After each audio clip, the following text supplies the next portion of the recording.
Hello, I am Daniel Chappell. I am a clinical projects manager at Adam Brooks Hospital in Cambridge. Lovely. And can you tell us a bit about your day-to-day job and what being a clinical trials project manager involves? Yeah, so I have two roles in my role as a project manager. I have a clinical role where I analyze elderly patients' CT scans to see if they have osteoporosis, and a research role where I try and find better ways of improving diagnosis of osteoporosis from CT. And part of that research role involves writing research papers, coordinating trials, liaising with lots of R&D, uh, lots of R&D departments, to try and get them on board with doing research at Adam Brooks in Cambridge. Brilliant. And can you tell us a bit about what attracted you to your job? So I have a bachelor's in biomedical science that I had from Sheffield, and that gave me a lot of the basic science knowledge around the role that I'm doing, so in osteoporosis in particular. And then when I got the job, I was offered the master's at Cambridge, and doing the master's really gave me a lot of extra tools that I didn't know that I needed for this role. So because my master was in clinical research in the medical science degree, I had to go through the whole entire process of starting my own clinical trial, so getting all the ethics approval from the Medical Health Research Authority, the Health Research Authority, and also getting ethics through the university. And getting all that done is very complicated and very time consuming. You do have to be very patient with it. So those kind of things do really prepare you for this kind of role. And there are a lot of things that probably you aren't prepared for in this role. And you kind of have to be prepared for a lot of hard work and a lot of writing, a lot of reading, so much reading in this role. Because the field just changes constantly, and one thing will come in to the NHS that is brilliant and you think it's worthwhile, and then next minute it will just be pulled for whatever reason, and then trying to do more work to try and get it back into the NHS. Brilliant. And can you tell us a bit about what attracted you to your job? I wanted something that was a bit more challenging and also something that was quite rewarding at the same time. So working in Adam Brooks gives you loads of opportunities to chat to patients and find out all their stories about their health and how they're trying to overcome these problems. And working in a project management role where you're creating new pathways of being able to help treat these patients, it's just so rewarding, and I can't stress how enjoyable it is being able to treat these patients and find out new ways. And everything's really exciting. It's all very different every day. Absolutely. And I guess you've touched on this already, but what are some of the high points and perhaps the challenges of the work that you do? The high points are, again, like chatting to the patients and having that real sense that you are doing something meaningful and helping these patients. And some of the challenges with that is you can start to think, oh, I want to do more. And being able to try and to change clinical pathways to be able to do that is very challenging. A lot of pathways in the NHS are very set, and people don't want to deviate away from them. But if you find out a new way which you think might help, it's really a challenge to try and get people on board with that. And once you've done that, it's so rewarding, and you can really see the impact on patients, that patients are getting all these treatments because of you, and it's because of me that I have been able to affect change in the NHS. Yeah, absolutely. It sounds like it when it all comes together, it's a really satisfying Yeah. job to have. Can you tell us a little bit more about what's involved in actually getting to that point of perhaps introducing or proposing new pathways in the NHS? So a lot of this comes down to experience, and I didn't think I'd be doing this kind of thing 3 years ago. I was just doing a normal image analysis role, but getting experience in the role let me find out where there were potentially holes in uh, areas where you could improve the treatment and improve diagnosis. And working the field for so long, you do start to find areas where you can improve on those bits that are either a bit slower or not as efficient. And once you've figured those bits out, it's finding the right people to be able to help you with that. And a lot of what my job involves is finding people and chatting to them and getting them on board. So there's a lot of person to person interaction and not being afraid of asking someone who's probably 3 or 4 levels above you, could you help me with this, or can you do this for me? And once you get over those hurdles, everything becomes a lot easier. And once you've got one step done, it sort of snowballs into this is getting really, really quite quick now. And once everybody's on board, you can then start testing it, see if it works. And that's part of the research role, but also part of the clinical role that you're trialing all this stuff out on real life patients. And then if you find out it works, it's brilliant. And you can then try and make it into usual healthcare. That's good. I think that really gives a clear idea of how much of interaction there is with so many different people in a role like yours, and how the process of change or the kind of influence you have on change is possible, but it might take some groundwork before you get there. Yeah, definitely. So can you tell us about some of the factors that influence your role and kind of how you're able to do your job? This role changes quite a lot. So I'm now working with AI companies, and that's where a lot of research is going into in the NHS.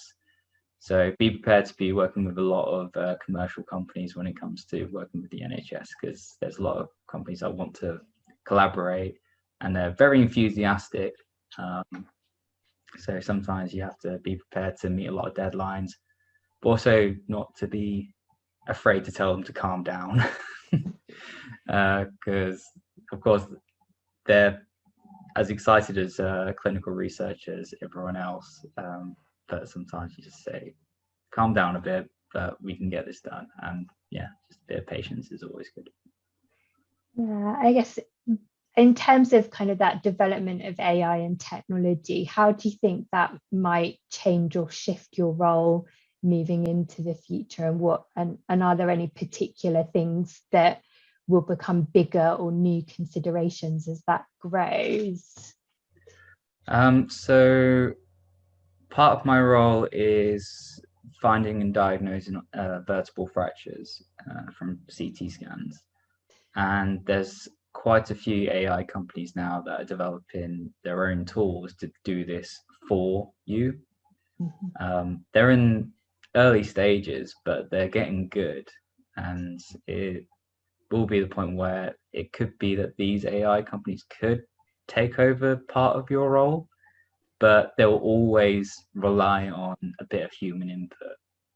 So it might be that they'll help you in your role, but it shouldn't mean that it'll make your role obsolete. And I think in the next 10 or 15 years, there'll be a lot of AI systems heavily involved in research, and there'll be a lot of companies trying to capitalize on this. Yeah, Yeah, I guess in your role, you've mentioned ethics approval already, and does using AI kind of create any challenges in that part of the process or raise any questions at all? Yeah, because this research is heavily dependent on patients, and patient confidentiality is the most important thing. And having a computer come in, pull all the patient data from the NHS and work on it, it can be a little bit scary in terms of how well this data is protected. So having airtight regulations involved with AI research is really important. And as long as the data is protected and it's not going to leave this computer, it's usually fine. But it's if that suddenly goes to somewhere else where that can't happen. It has to all be kept very secure, and that's a very important thing for ethics, as well as the AI companies need to take into account before they can even let anything like that into the NHS research or even research at the university. Absolutely. So it sounds like there's lots of potential for AI to contribute in developing perhaps more efficiency or optimizing the research, but perhaps there will be more time spent on the preparation in advance of that to ensure it fits with all the regulations and ethics approvals, and that there's no risk to patients as part of that process, and that the confidentiality is maintained as well. Some of the factors that influence my role is that you're never in a permanent position in research. You are constantly having to fight for your position and fight for funding. And the cycles of funding are usually about every 4 or 5 years. So you don't know how or where the next lot of funding is going to come from. And you kind of have to be prepared for the fact that it could be that this could be your last year in this department. And then suddenly they go, oh yeah, we've got more funding for you. We can keep you on for another 3 years. And that's something that you kind of have to be prepared for, that you would never really think about. Everybody's usually quite surprised that I never have a permanent contract, even though I've been working here for 5 years. Yeah, I think that's something that will certainly challenge some people's perceptions of this role, because they see it as being employed by the NHS, perhaps hopefully on a permanent contract. But for those coming from a research environment, it's very similar to what you might find in academic research in terms of funding and the employment kind of status that you have. And how do you find that affects kind of how you might work on clinical trials research projects in particular? So a lot of the research studies that you apply for and try and get funding for, once you've got the funding in place, you know that you're going to be working on that study for the lifetime of it, even up to the point where you're doing the analysis and writing the paper. There's usually set timeframes of when you start your study to when you finish the study, and you have to fit in all of your work in that time period. So there's a lot of time restraints, and it's very heavily dependent on funding. And that's probably one of the main things that really pushes you to try and get this research done as quick as possible, so that you have time to do all the analysis and all the writing and getting it published, and then also going to conferences, which is always very nice to do. And that also can be within your funding period, and you can set aside funding specifically to go to conferences. Good. So I think for anyone who's kind of looking at this as maybe an alternative to being in the academic research environment, actually there's quite a lot of similarities to that job, but also, would you say there's any differences to being in the academic research environment in your role? With academic research, you have to have a PhD most of the time. It's very dependent on that, and you are set within your field, whereas doing clinical research for the NHS is very different. There's a lot more flexibility with what you can do. You can seek out other departments and try and work with them and collaborate with them. And being able to do some collaboration with other departments is great, because then it gives you an opportunity to make connections with other people.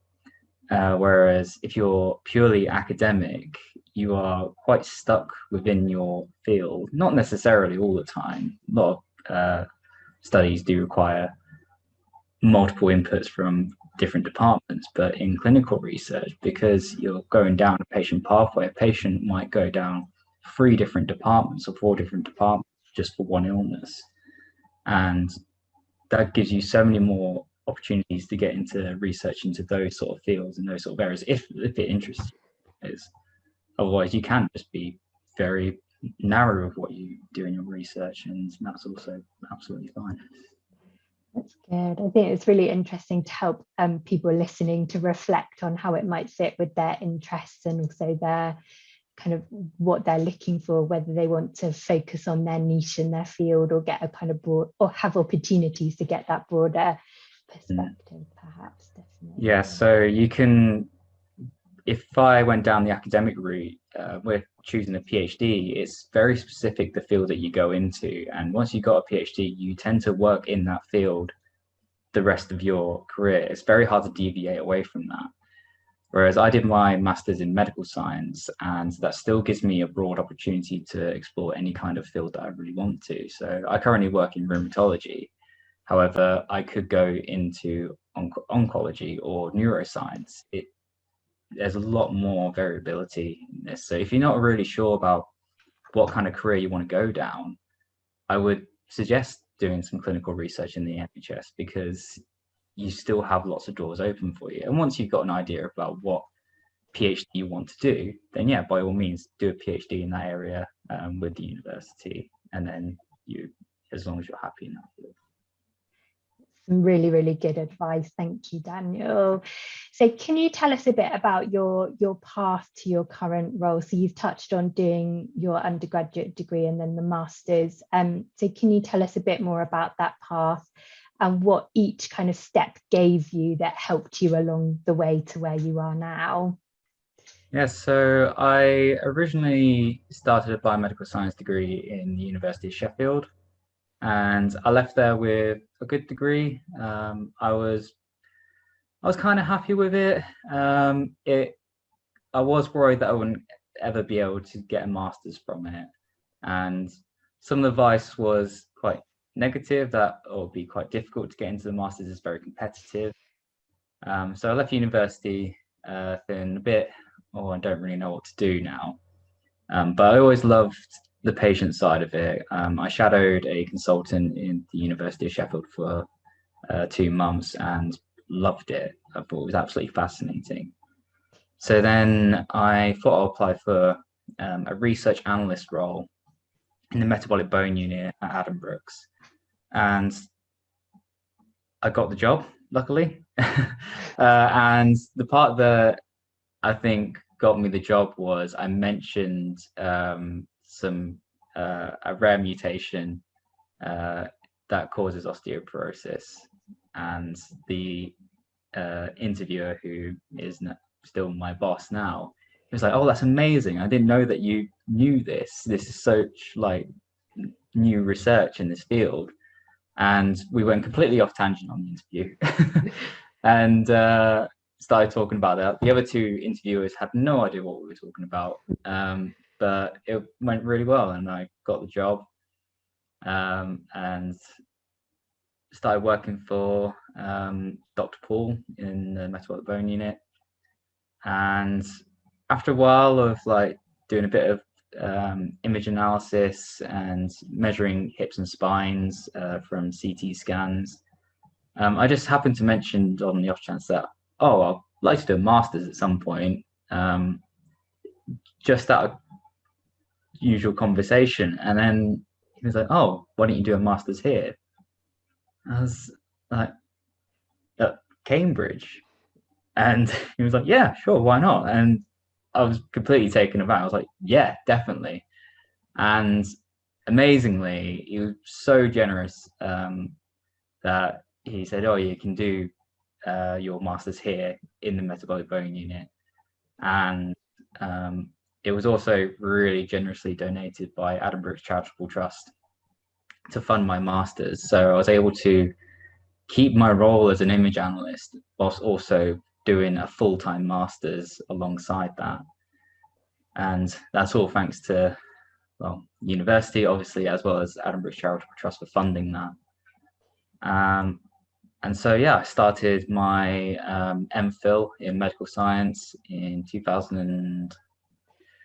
the end of 2017. And then halfway through, when I handed my first draft to my supervisor, he asked me, how is my writing going? And he wasn't really sure about what I had given him. He's like, this isn't usually the kind of work that I was expecting. And that's because I didn't know I had dyslexia. So from doing this master's, handing my first draft to my supervisor, he was wondering why I had this weird sentence structure. And like writing and reading was never my strongest suit. It's always been a problem for me. And I got through my bachelor's fine. I probably could have done better. And then he was like, would you like to go for an assessment? I was like, yeah, because I knew I had some issues with writing and a bit of spelling and grammar. And yeah, got the diagnosis of dyslexia, and which was a bit difficult to take because I wasn't really expecting it. I just thought I was a bit of a slow reader, or I just rush through writing. But it's very specific to writing on a computer. I'm fine talking to people. I'm fine reading most of the time. And then with the help of the university and St. Edmund's College, they gave me a bit of software with speech to text capability. So I wrote a lot of my thesis after that, speaking into a microphone and being written out for me. And that really helped build up the thesis and made it so much more clearer. And I ended up finishing my MPhil thesis with a really good mark. I only had to do minor corrections, which was great. And the Viva for me, I don't want to say easy, but because I worked in this field for so long at that point and I knew it inside and out, everything that they throw at me, I'll go, oh no, I already know this. And I'm so much better at explaining my point of view face to face rather than writing it down on a piece of paper. And passed the Viva absolutely fine and graduated in 2019. And so I had my bachelor's and I had my master's. And my master's, like I said earlier, put me through the pathway of starting up your own clinical research trial. So getting it through the IRAS application, getting it all the ethics approvals, because you're working on patient data as well. You need a lot of ethics approvals for that. Mm-hmm. And that eventually led me into a study coordination role because Dr. Paul was starting up his multi-center research study, and I was the study coordinator for that. So I was working alongside the trial manager at the time. And then at the end of that, so in June 2021, so June this year, the trial manager left and I absorbed their role into my role. So that's how I became the clinical projects manager for the lab. So that's sort of the whole pathway. There were a lot of challenges and a lot of steps to get here, but it's really worth it, and it's a very steep learning curve. Yeah, absolutely. And it sounds like there's been a few things that have been a bit serendipitous where it's just happened through having conversations with the right people. But it sounds like there's also been a lot of hard work to get to Mm. where you are now. And just kind of, if you feel comfortable talking about this, but you mentioned that you got some support with your dyslexia through your masters, and do you still utilize the same kind of support to enable you with certain parts of your job now? Would you be willing to just briefly touch on that? Yeah, so I still need to write research papers. I still need to do stuff like grant applications and um, data analysis. And the support from the university is still there, even though I've graduated and I work partly for the university, even though I'm employed by the NHS. The support there is always there. So if I needed anything more, I can always ask and know that it's going to be there. And it it's comforting knowing that there is that support behind you, and if you do feel like you are struggling with something, you know that you can go and ask for it. Yeah, absolutely. That's really useful, and I think very encouraging for other students who might be concerned about, actually, can I ask for this support that I need to be able to do my job?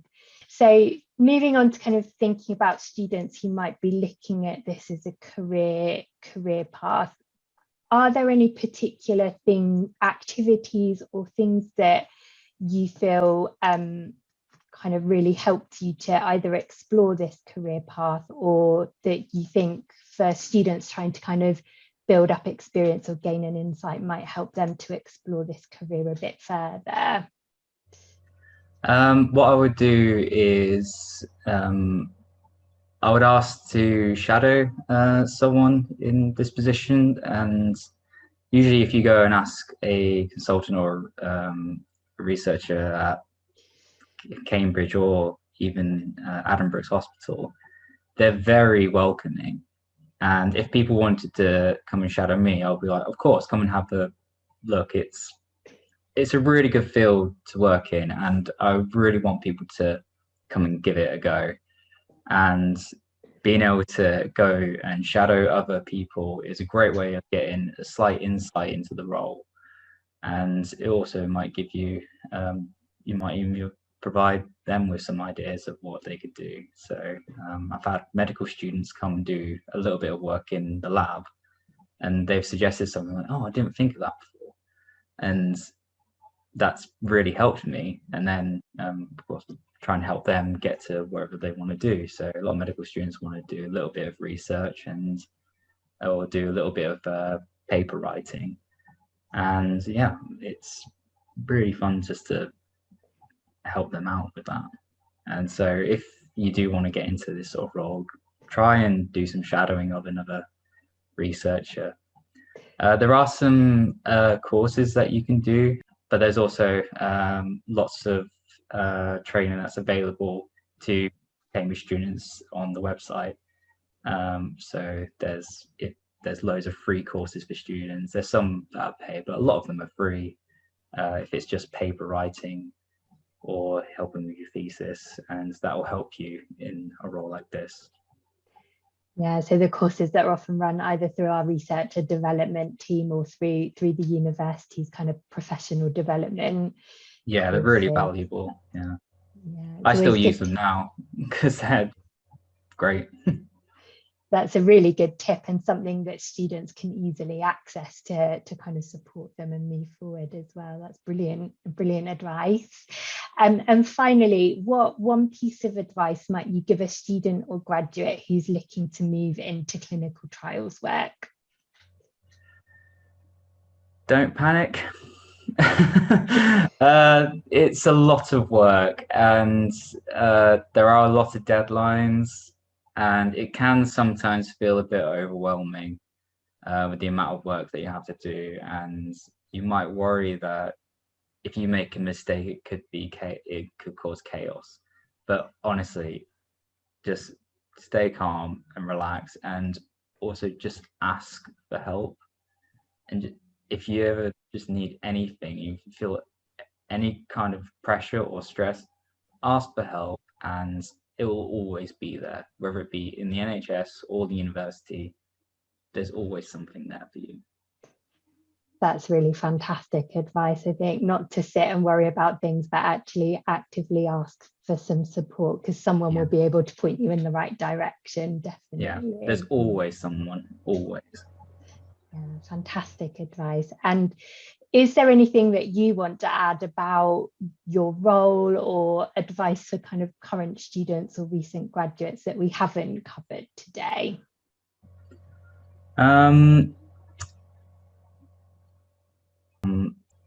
Absolutely. That's really interesting. Thank you for sharing that. Is there anything else you want to add, Daniel, before I stop the recording? So if they're a undergraduate or they are doing a postdoc, there's always support at the colleges. So the speech to text software that I got was actually funded and provided by my college. So you can't find support, or if you find it difficult to find support from the university as a whole, talk to your college, because they usually got their own little bit of funding for that. And that's what I did. They said that, oh, we'll help you with this. And they're usually very, very generous and usually very helpful, especially in the cases of like, if you do have something which is really heavily dependent on you passing your masters or helping you with your career. So this involved both my career as well as my masters. So it was, yeah, really, really quite fundamental that I got this kind of help. And if you aren't really sure, maybe your college is probably the best one to go to. I think that's really good advice. I think sometimes people forget to ask their college as well, so it's always a good place to. Thank you very much, Daniel, for sharing your career story and your advice. We really, really appreciate it. So thank you for taking the time. Happy to help. Yeah.